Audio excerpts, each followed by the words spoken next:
Well, my life has changed greatly in the last couple of years. I'm in a wheelchair now, so it makes things a lot harder, to get around. But thankfully, living in the city, a lot more accessible events are out there, so I can get to that. But generally, like there's powwows on weekends. Again, the First Nations community is very large in Toronto, but the Inuit community is very tiny, so it's hard to have Inuit events that are specific to our culture.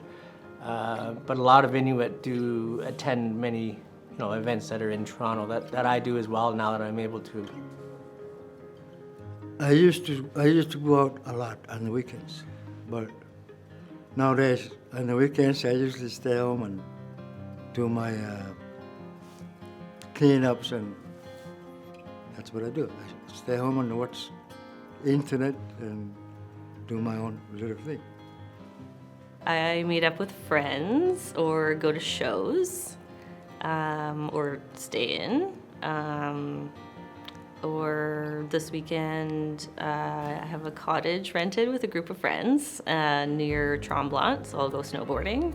I don't know what I'll do on Saturday night, but hang out with friends. I usually watch hockey. I'm a true hockey fan in the winter months, but in the summer I like to go biking. I like to go hiking and trail walking. I like sea-dooing. I like the outdoors. I lay on my couch and watch TV.